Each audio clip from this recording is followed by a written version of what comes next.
पहले greater Hyderabad municipal corporation की आवाम को, वहाँ के तमाम वोटर्स को, राय दहिंदगान को अपनी जानिब से उनका शुक्रिया अदा करता हूँ कि उन्होंने पोलिंग के दिन निकलकर अपने अपने वोट का इस्तेमाल किया, बावजूद इसके कि अभी भी पूरे मुल्क में और हर जगह पर कोरोना वायरस चल रहा है। और अगर पोलिंग परसेंटेज में और इजाफा होता तो और भी अच्छा होता, मगर जिन्होंने निकला अपने वोट का इस्तेमाल किया, मैं इनको मुबारकबाद देता हूं। और क्योंकि उन्होंने हमारी जमहूरियत को मजबूत करने का और जो आवाम को एक मौका मिलता है 5 साल में एक मरतबा अपने वोट को डालने का, उन्होंने उसका इस्तेमाल किया। दूसरी जानिब में साथ ही साथ हमारे पार्टी के तमाम मेंबर्स का, अराकीन का दिल की गहराइयों से उनका शुक्रिया अदा करता हूं कि बड़ी मेहनत और जुस्तजू उन्होंने की, और साथ ही साथ जो 44 बल्दिया के कॉरपोरेटर्स या डिवीजन्स पर मंजलिस के उम्मीदवारों को कामयाबी मिली, मैं वहाँ के तमाम वोटर्स को, राय दहिंदगान को, वहाँ के बुजुर्गों को, इज्जतदार माँ और बहनों को, गयूर नौजवानों को उनका शुक्रिया अदा करता हूँ। और साथ ही साथ मैं ये बताना भी चाहूँगा कि MIM की जो कामयाबी हुई है, 5 साल पहले भी हमारे पास 44 कॉरपोरेटर्स थे, और जब हम 60 म्युनिसिपल वार्ड्स पर इंतखाबात में हिस्सा लिया था, अब के बार हमने 51 म्युनिसिपल डिवीजन्स पर हमने इंतखाबात में हिस्सा लिया, और उसमें से हमने 44 म्युनिसिपल सीट्स पर कामयाबी हासिल की। मैं हमारे तमाम पार्टीज़ के MLAs का, पार्टी के ब्रांच प्रेसिडेंट्स का, बूथ प्रेसिडेंट्स का, इन सब का शुक्रगुजार हूं कि हम तमाम ने मिलकर टीम वर्क की, और ना सिर्फ इलेक्शन कैंपेन के दौरान बल्कि MIM पार्टी साल के 12 महीने आवाम के दरमियान में रहती है, और उनके दरमियान में रहकर उनके अच्छे में, उनके बुरे में, उनकी तकलीफ में, उनकी खुशी में उनका साथ देती है। इसीलिए कि हमारा ये कांस्टेंट आवाम के दरमियान में रहना, उनसे मुलाकात करना, आवाम को दस्तयाब रहना, या जिसको अंग्रेजी में कहते हैं एक्सेसिबल रहना, वो भी हमारी कामयाबी में एक बहुत बड़ा रोल अदा किया। साथ ही साथ जब 3 महीने लॉकडाउन था, उस दरमियान में MIM पार्टी की तरफ से लॉकडाउन में गरीब आवाम की खिदमत करना, उनमें तमाम रेशन किट्स को उनमें जाकर उनको पहुंचाना घर तक, पेशेंट्स जो बीमार पड़ रहे थे उनके लिए अस्पताल में इंतज़ाम करना, और फिर जो हैदराबाद में 100 साल के बाद इतनी ज़्यादा बारिश आई, उस 2-3 दिन के अंदर जो MIM के तमाम जिम्मेदारान ने मेहनत की और बाद में हमने उनको जो रिलीफ पहुंचाया, यकीनन वो भी इसमें बहुत बड़ा रोल अदा किया।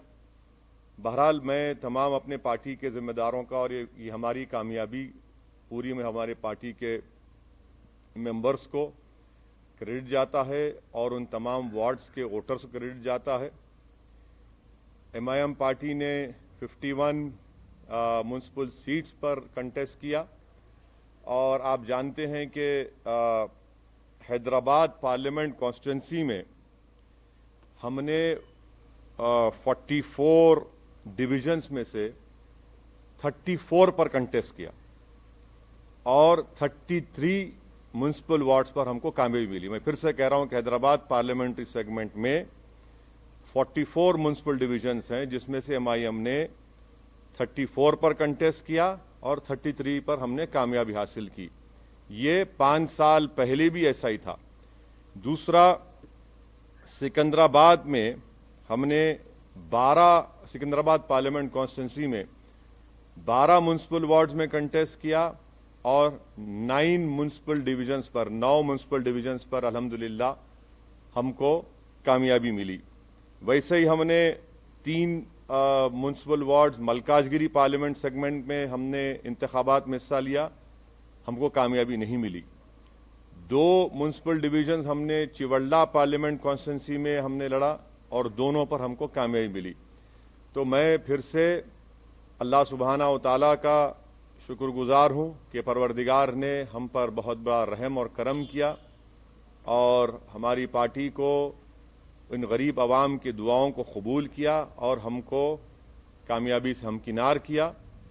हमारे जो 44 सीट थे अल्हम्दुलिल्लाह हमने उसको रिटेन किया और जो 7 म्युनिसिपल वार्ड्स पर हमको कामयाबी नहीं मिली उसके ताल्लुक से हम लोग बैठेंगे, बात करेंगे। मगर मैंने हमारे तमाम जीतने वाले जितने भी नए नौ मुंतखब शुदा या न्यू कॉरपोरेटर्स हैं उन सब से मैंने बातचीत की है और उनसे मैंने कहा कि भाई साहब कल से आप लोग तमाम अपने काम का आगाज़ शुरू कर दीजिए।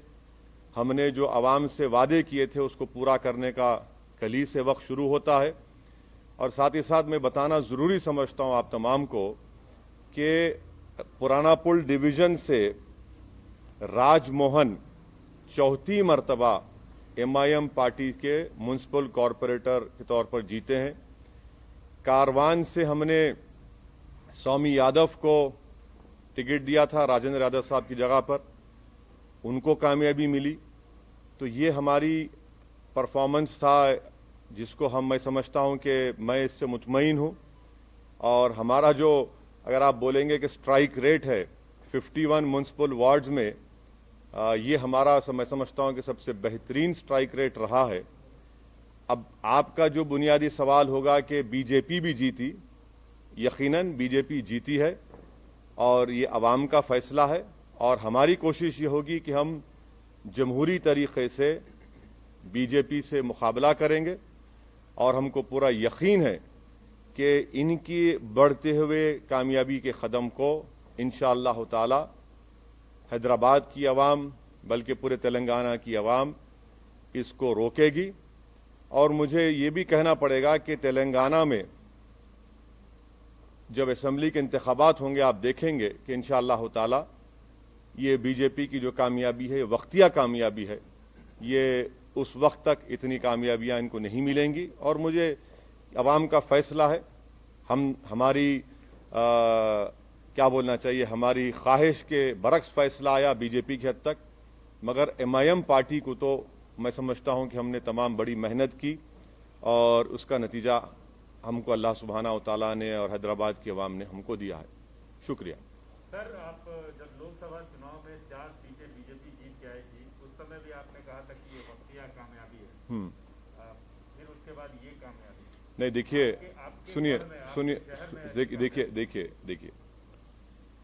आप ये बात कह रहे हैं, मैं इसलिए निकाल रहा हूं कि जरा वो आंख पे, तो निजामाबाद में म्युनिसिपल इलेक्शन हुआ, बीजेपी का MP है वहां पे, कितनी सीट MIM जीती? बीजेपी का MP है निजामाबाद में, MIM ने कितनी सीट जीती? 16 सीट जीती हम। तो आपको बता रहा हूं कि होगा ये इलेक्शन का वर्डिक्ट है, म्युनिसिपल इलेक्शन है, थोड़ा ऊंच नीच होती है।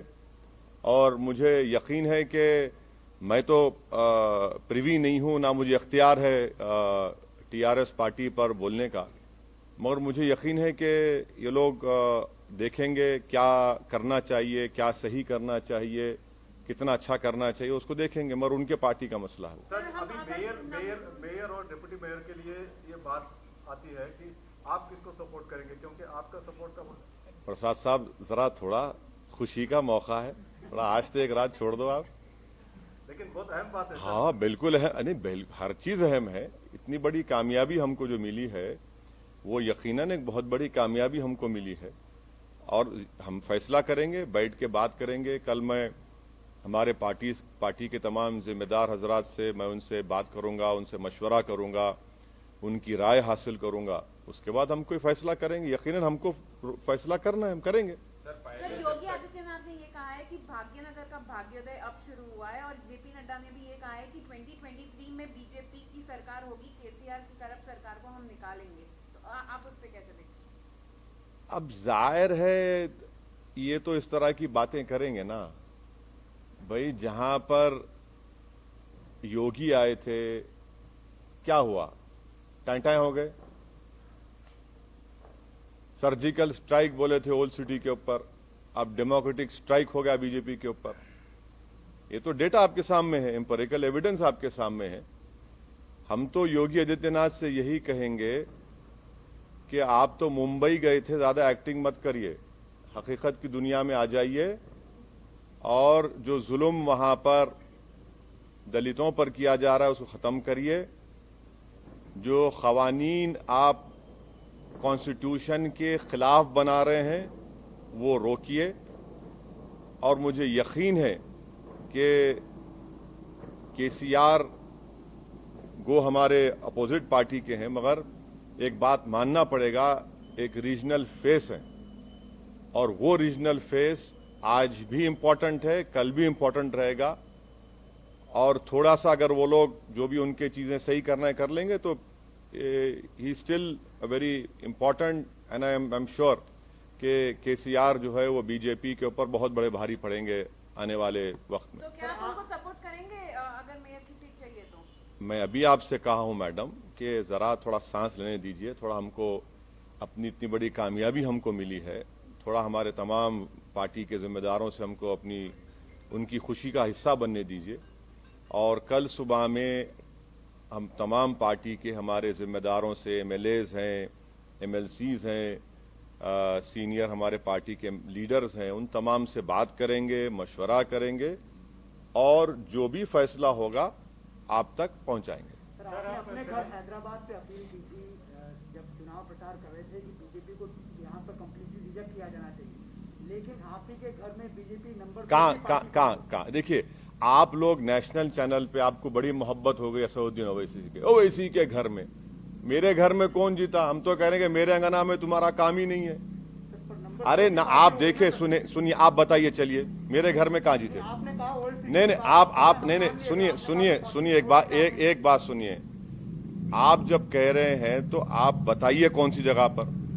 हम तो जहां योगी गए वहां हराए, जहां अमित शाह आए वहां हारे। आपने कहा था पुराने शहर में सर्जिकल स्ट्राइक करेंगे, हमने कहा डेमोक्रेटिक स्ट्राइक करेंगे, डेमोक्रेटिक स्ट्राइक हो गया। अब नेशनल मीडिया को बीजेपी के बाजा बजाने का इतना शौक है तो बजाइए आप, मगर हमारे कंधे पे रखकर बाजा मत बजाइए। आप खुलकर कहिए कि हम बीजेपी की बैंड पार्टी हैं, हम बाजा बजा रहे हैं। हम आपसे कहना चाह रहे हैं कि हमारे घर में बीजेपी का जो पोजीशन था वो क्या है आप देख लीजिए। हम आपको फिर से कह रहे हैं कि हैदराबाद पार्लियामेंट सेगमेंट में 44 म्युनिसिपल डिविजन्स हैं। 5 साल पहले भी हमने 34 पर लड़ा था, 33 जीते थे। इस बार भी हम 34 लड़े हैं, 33 जीते हैं। अब आप बताइए, आप लोग तमाम माशाअल्लाह से आइंस्टाइन के करीबी दोस्त हैं, मैथमेटिक्स में आप लोग बहुत अच्छे हैं, हम तो वीक हैं, इसीलिए हम पॉलिटिक्स में। आप बता दीजिए कि ये नंबर सही है गलत है। सर आप हमेशा हैदराबाद और तेलंगाना की जो फैब्रिक है, गंगा जमुनी तहजीब है, उसकी वकालत के मद्देनजर आप बीजेपी और फिरका परस्त ताकतों को रोकने की बात करते रहे हैं। उसी के मद्देनजर आप केसीआर को भी सहयोग करते रहे हैं कई चुनाव में, मतलब लोकसभा और विधानसभा में। तो इसमें तो नहीं था ना कोई अलायंस हमारा। नहीं, इसमें नहीं था। तो क्या थैंक यू। बीजेपी को रोकने के लिए जैसे आप वकालत करते हैं तो क्या आगे हाथ मिला सकते हैं? क्योंकि जो ये आंधी है, जैसा बीजेपी, आप आंधी बोलते? हाँ, बीजेपी आसमान देखिए कितना साफ है, इतना अच्छा मौसम है, ना हवा। देखिए सुनिए, ये लफ्ज आंधी का क्या मतलब? अरे भाई, अगर आंधी होती तो एमएलसी क्यों हार गए महाराष्ट्र में? महाराष्ट्र में हार, अरे ठीक नहीं जी, अरे भाई आवाम का फैसला है, मगर जरा अल्फाज का इस्तेमाल जो है ना, जरा उसके ऊपर देख कर करिए। आंधी कहाँ आंधी है भाई? अरे भाई, तूफान आपके सामने बैठा हुआ है, आप कहाँ आंधी की बात कर रहे हैं? सर, अब चार मीनार की तो बात हो गई, क्या आप कोलकाता के हावड़ा ब्रिज पर कूच करेंगे सर? नहीं, इलेक्शन लड़ना तो प्रसाद साहब मेरे लिए जरूरी है। मैं जब तक जिंदा रहूंगा मैं इलेक्शन लड़ता रहूंगा, और मुझे जीतने से या हारने से कोई मतलब नहीं है, मुझे लड़ने से मतलब है और मैं लड़ूंगा। अब रहा सवाल, आपके सवाल का जो स्पेसिफिक जवाब है, अब इलेक्शन से हम लोग थोड़ा, हैदराबाद के इलेक्शन से फारिग हो चुके हैं, अब बैठ के बात करेंगे आने वाले एक 6-7 दिन में, और फिर इंशाल्लाह फिर अपना सफर शुरू रहेंगे। सर यही फॉर्मूला आप वेस्ट बंगाल में, मतलब आपने कहा था हर नहीं मतलब असम में भी ये सोमित देखिए, मैं आपके सामने कई मर्तबा इन पर्टिकुलर आपके तमाम से कहूं कि केरला में और आसाम में मैं नहीं जाऊंगा। ये मेरा एक डिसीजन है और हम उसके पाबंद हैं। वहां पर बदरुद्दीन अजमल साहब की AIDUF है, IUML केरला में है, हम वहां जाकर उनको डिस्टर्ब नहीं करेंगे। अगर कभी उनको गलती से मेरी जरूरत पड़ गई मुझ जैसे दीवाने की, तो वो मुझे कॉल कर ले, मैं आ जाऊंगा, नो प्रॉब्लम। सर मतलब सर बीजेपी मतलब ये तो भी कह रहा है clarity सर, ये है कि बीजेपी आप बीजेपी ये भी सर बीजेपी नहीं, ये केरला और आसाम की बात कर रहा हूं। वेस्ट बंगाल, तमिलनाडु में तो लास्ट टाइम लड़े हम लोग, एक सीट लड़े थे, वानियमबाड़ी की सीट लड़े थे हम लोग एक। बिल्कुल तमिलनाडु में लड़ेंगे, क्यों नहीं लड़ेंगे? सर बीजेपी इधर भी वो राइट साइड बहुत हो गया, लेफ्ट विंग भी है, एक सवाल ले लीजिए। लेफ्ट साइड भी है। सर बीजेपी ये क्लेम करता रहा कि MIM का और मेनली जो TRS का अलायंस है, मतलब इश्यू बेस्ड जो सपोर्ट था वो रूम के अंदर ही रहा है। तो मतलब सर ये तो अलग इसका बात मतलब ये है, इसका मतलब है कि बीजेपी को ये मालूम कि मैं टॉयलेट में जा रहा हूं तो क्या हो रहा है? क्या बात है यार? सर जिस तरह से ये मुद्दे उठाए गए थे इस बार बीजेपी के द्वारा, जिस तरह का ध्रुवीकरण किया गया था, क्या आपको लगता है कि ये कहीं ना कहीं काम किया और आने वाले चुनाव में जो है इसे और ज्यादा मजबूती के साथ पेश करेगी बीजेपी? मेरे कॉन्स्टिट्यूंसी में तो काम नहीं किया। नहीं, सर, सुनिए overall- सुनिए सुनिए सुनिए, सर्जिकल स्ट्राइक बोले, ओल्ड सिटी में 30,000 रोहिंग्या बोले, पूरे पुराने शहर की जनता, चाहे वो हिंदू रहो या मुसलमान रहो, बंगाली रहो, दलित रहो, बैकवर्ड क्लास के रहो, हमारे मारवाड़ी कम्युनिटी के, सब बोले कि नहीं, no surgical strike, only democratic strike चलेगा। और यहां से हमने बीजेपी को हराया। सर अब दूसरी जगह का ये एक म्युनिसिपल इलेक्शन है, मुझे यकीन है कि मुझे कोई बता रहे थे कि KT Rama Rao, mister KT Rama Rao जो वर्किंग प्रेसिडेंट हैं, उन्होंने अपने PC में कुछ बातें कही हैं, और मुझे यकीन है कि एक K चंद्रशेखर राव बहुत ही मंजेवे सियासतदान है, वो डायरेक्ट हर चीज का चार्ज लेंगे और वो देखेंगे कि क्या करना है क्या नहीं करना है, और उनके पार्टी का मामला है। अब जहां तक बीजेपी का मामला है, वो तो यही बात करते आएगी ना कि रोहिंग्या, बांग्लादेशी, अफगानी और सर्जिकल स्ट्राइक, जिन्ना, तो ये सब रिजेक्ट हो गया। जिसको जिन्ना बोले, पब्लिक बोली जिन्ना नहीं, वो हमारा जीना मरना हमारा एतमाद हम पर किया, हम कोर्ट दिया। तो ये तो चलता है, बीजेपी की अपनी लैंग्वेज कहां बदलेगी बीजेपी? सर मेरा सवाल ये है कि क्या आपको लगता है कि ओल्ड हैदराबाद और AIMIM को टारगेट करके कहीं ना कहीं बाकी का जो GHMC का इलाका था वहां पर जो है अब कहीं ना देखिए, कहीं फायदा पहुंचे? अब ऐसा है ना मैडम, अब किसी के घर में कल सुबह में भैंस या गाय दूध नहीं देंगी, मेरे को बोल दो आप, मैं जिम्मेदार हूं। सुबह कल मुर्गी पुकारेगी नहीं, सुबह 4 बजे, अरे शायद ओवैसी यहां से गया होगा। अरे छोड़ दीजिए ना, कहने हर चीज में आप लिखिए ओवैसी के घर में ऐसा हुआ, अरे मैं कहां जिम्मेदार हूं? मेरे घर का तो मैं रिकॉर्ड पेश कर दिया आपको, अब दूसरों को बताना पड़ेगा। कब तक आप लोग हमको इस्तेमाल करेंगे? भाई दिल्ली के स्टूडियो में बैठ के ओवैसी, अरे भाई छोड़िए हमको, हमारा रिकॉर्ड सामने है। हम लड़े 51, अगर हम लड़ लेते 80 तो क्या होता फिर? हाँ, ये भी तो सोचो आप। सर सर, बीजेपी का चैनल चार से नहीं, सर क्या आपको बीजेपी का लगता है कि 4 से बीजेपी ने 45 आपका हो जाना इस्तेमाल क्या किया? आपके लिए चिंता की बात हाँ, सर इसमें बीजेपी का 4 से 45 बोले हो एक जाना। मिनट सर बीजेपी जहां MIM का कैंडिडेट नहीं था वहां ओवैसी और MIM को टारगेट कर रही थी और ये अचीवमेंट उसको मिला। तो क्या आपको नहीं लगता है कि इस तरह से करके पोलराइज किया और ये चीजें आई? अरे आप मेरे को एक बात समझ में नहीं आ रही, आप कब तक मेरा नाम लेते रहेंगे? माने बीजेपी आपको नहीं, आप माशाल्लाह से आप अनबायस थे, मेरे को मालूम नहीं, मगर कब तक मेरा नाम लेंगे आप? भाई मेरा नाम कब तक लेंगे? भाई वहां पर जब हम 51 सीट्स में अगर मैं 44 जीत रहा हूं, आप मेरा नाम क्यों लेंगे? भाई मुझसे पूछिए ना कि आप 7 सीट पर क्यों हारे, वहां पर कितनी जगह और बीजेपी जीती बता दीजिए, हम बोलने तैयार है आपको। मगर हर जगह पर असदुद्दीन ओवैसी एमआईएम करना गलत है। वो नहीं, मैं जो भी कर रहे हैं वो गलत है। और अगर कर भी रहे हैं तो वो उनका नेगेटिव वोट है, वो कभी भी चेंज हो जाएगा, देखना आप। सर जिस पार्टी की आप अरे उनको बोले तो हमारे अगर आप टीआरएस से हाथ मिलाते हैं जीएचएमसी इलेक्शन में, आप टीआरएस के पास जाएंगे या टीआरएस आपके पास बुलाएंगे? हाथ मिलाते जीएचएमसी इलेक्शन में अभी जो हुआ है चुनाव में, सर अभी तो फंस गया ना मामला तो। अभी फंस गया ना सर? फंस गया? हाँ सर, एक्स ऑफिशियो वोट भी अगर डालेंगे तो हाँ? फंस ही गया ना सर। अगर उनके पास तो 30 एक्स ऑफिशियो वोट्स है, अगर वो भी कार मिलेंगे तो कार फंस की ही गया ना चाबी मामला।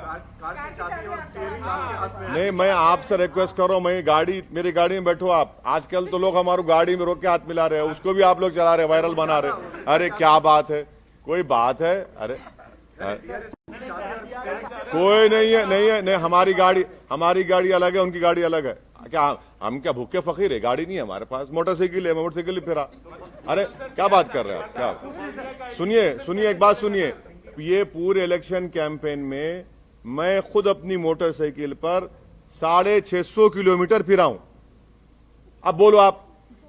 और 65 पब्लिक मीटिंग एड्रेस किया मैं। अब रहा सवाल कि आपका इनडायरेक्ट नहीं, मेरी गाड़ी अच्छी है। मैं आप तमाम को दावत दूंगा, अगर कभी बैठना है तो आइए, लिख जाता हूं आपको, हैदराबाद का दिखाता हूं आपको।